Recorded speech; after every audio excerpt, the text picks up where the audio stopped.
And that last name is why I do comedy. So I had just gotten off stage at a leadership conference when I felt my phone vibrate in my pocket. It was an email from a gentleman named Bruce who had booked me at an upcoming HR conference. So I thought, okay, well, I wonder what this is. Turns out he was at that conference. He saw me speak, so I thought, great. He probably thought I was so funny that he can't wait for me to come present to his group. And the email read, "We are going to rescind our request for you to come speak to our group." And then he called me wildly unprofessional. And what's up with that, Bruce? Wildly unprofessional? Me? Well, I never. But then I started thinking, well, people told me my presentation was fine. They told me they enjoyed it. What's wrong with Bruce? But then I remembered my presentation was all about shaking people out of their comfort zone. It's all about laughing at the status quo. What's funny about the status quo of work? Well, according to the Gallup State of the Workplace, 1 in 3 American employees is engaged by their work.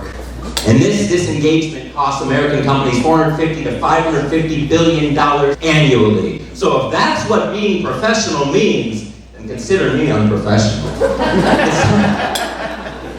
Now, I'm very passionate about making people laugh, so I thought, well, how can I infuse a little bit more humor into the workplace status quo? Because we've all heard that. Work isn't the time or place to laugh. But nothing could be further from the truth. Because according to a 2007 University of Missouri study, engaged employees who used humor in their work were more productive, they communicated better, and they had more of a connection to their work.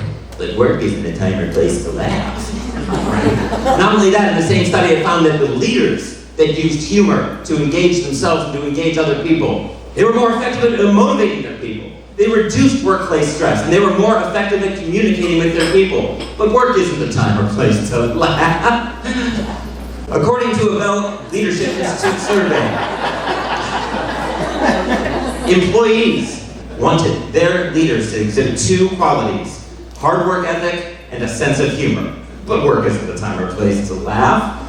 And companies that engage their employees using humor perform better on the stock market. But work isn't the time or place to laugh. And we've all heard laughter is the best medicine. Now, it doesn't mean stop taking medicine. What it does mean is that the dopamine that is released in your system overcomes the cortisol, the stress that is caused at work, which means fewer sick days. But work isn't the time or place to laugh. And what humor does is it gives us a bigger perspective of our problems. When we laugh, it's our brain's way of saying, hey, I haven't looked at it this way before. And that makes us a little bit more creative when we're facing problem solving.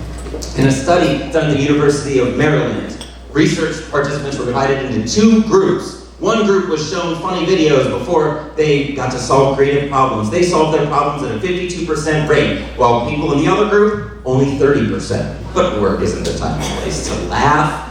So what can we do to make work the time or place to laugh? There's a company right now called Peppercon that encourages, they make their employees take comedy training when they're hired. So they do a stand-up comedy set. And what that does is it creates a shared experience, and it attracts more creative recruits to the company.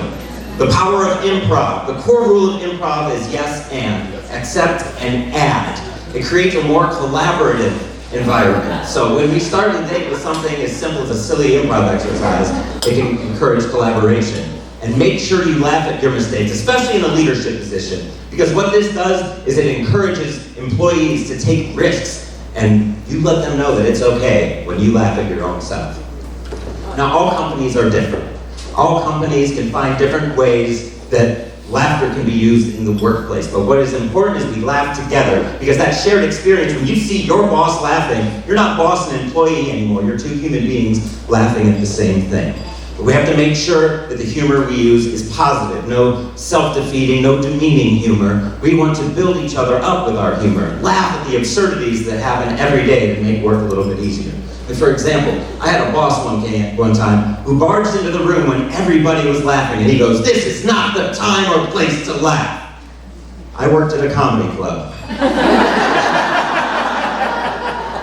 So the benefits of laughing in the workplace are clear. So it's time to stop worrying about being professional and start becoming a little bit more unprofessional. Thank you.